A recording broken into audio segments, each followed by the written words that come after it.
So the whole compressor started to hammer. Is this compressor actually dead? Really not sure how successful I'm going to be here, but I'm going to give it my best shot. So as it stands, we've got this old YCAS. It's having issues with circuit 1, tripping on a motor overcurrent. It's doing it at startup. It comes on, runs for a short time, then trips out. This little coil here is actually what controls the ability for this compressor to load, and it's what's operating the slide mechanism inside this compressor. We found that the coil had gone bad, and what's happening is it's tripping on overcurrent. As it's starting up, it's over ramping the RLA, and the compressor loads faster than the control system can react, and it trips on overcurrent before it actually gets to a high pressure state, or the fans could even try to turn on. It is a XL start, meaning we just got a contactor that closes. It's not a variable speed machine. When you buy this kit, you have to buy the whole valve assembly as one. So it comes with the valve and the coil. We just put the coil on, hoping that would take care of it, because it's obviously a lot more extensive trying to do this slide valve. The issue is more than just the coil.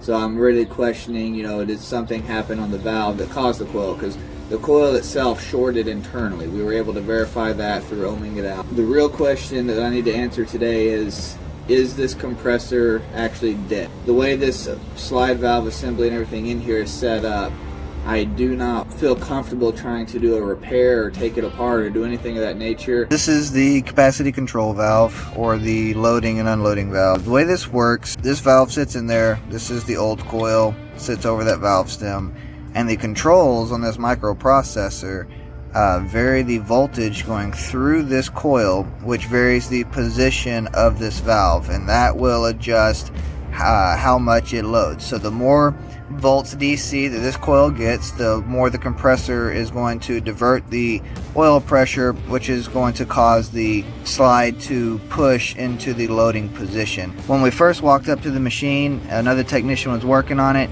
He was having trouble with this. I told him, okay, pull that coil off, disconnect it, throw your magnet on this and see what happens. And he did, and it actually forced the compressor to actuate this valve, which allowed it to run for a short period of time. We're going to pump that compressor down. I'm going to go ahead, change out this valve, put the new one in. We got the new coil, and we'll see how well that compressor controls then. So I'm getting the compressor pumped down. I've got the discharge, I've got the suction valve, and I've got the oil valve all isolated. We're coming off of this transducer service port on the discharge side.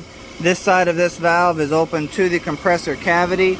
I've got a gauge coming off right here where we're monitoring this coming down. And then over here, this side of this suction valve is open to the line set. So I'm pushing all the refrigerant back into the suction side from the discharge. All this is just vapor at this point. There is no liquid in the system other than maybe just a little bit of oil. The nut on this is a 1-inch size, so I've got a 1-inch deep socket. Will fit perfectly over that stem, and then I'll be able to take it off from there. We're going to do a quick hot swap here. So what that looks like is I'm going to take the system down to about 5 psi, stop the recovery. That leaves just a slight amount of pressure on the system, and then it'll take me 2 seconds. I'll throw some Nylog on these seals. We don't have to pull vacuum at that point. Confirmed this valve is bad.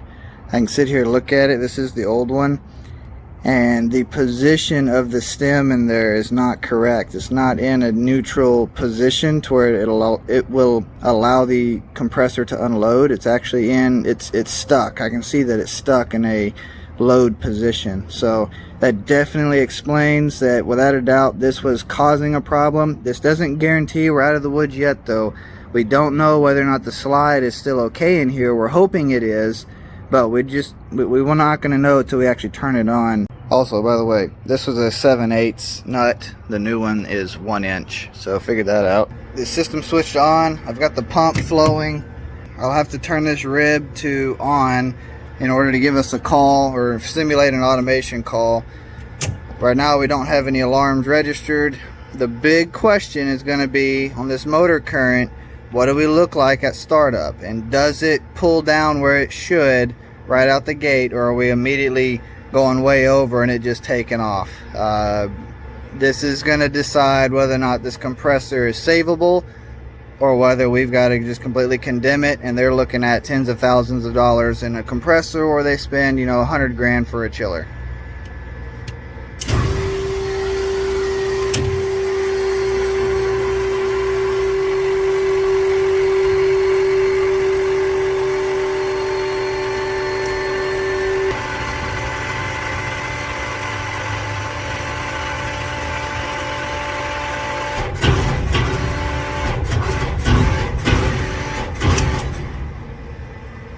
That was interesting.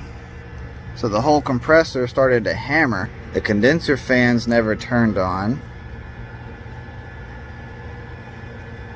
Show 151 discharge pressure. Suction and oil pressure never changed. Transducers here. Oh, you dummy. You know what I did? Dummy. I backseated this valve all the way. I should not have done that. And I backseated that valve. Talk about a rookie mistake. Alright, y'all can give me a hard time in the comments. I deserve that. When I backseated these valves, I isolated our freaking transducers. So of course it's not going to respond properly. It can't read pressure. No wonder they didn't change. What a Okay. Well, let me fix this, and then we'll try this again, and hopefully be less dramatic this time. Now that I've had my rookie laps, yeah, discharge pressure come up, suction pressure didn't really change, nor should it really have. Let's see what happens this time. Let's try it one more time. Alright, pressures are fluctuating now, so I'm a lot more comfortable with that. We're still running high amps, but our fans come in like they needed to. We started with high discharge pressure to begin with. What I'll do though is I'm going to give it a minute, and I'm going to let it start to try to stage up. If it stages up and does what I want it to, which it looks like it might be doing that now, we're seeing a slow increase, then I'll go back to the rib and I'll do another shutdown, and with that shutdown we'll see it pump down, cut off, and then I'll give it another start command and let it come back in and make sure that it'll start twice without issue. Let's find out what it does. Switch over. Nice. Alright, that gives me a lot of hope. That's good. You know, 56%, 55 startup like that. It's nice, smooth, and clean at startup. Fans are coming in. We're starting to load. That's beautiful. That's exactly what I want to see. Time will tell our final outcome now. MTT, guys. Y'all take care.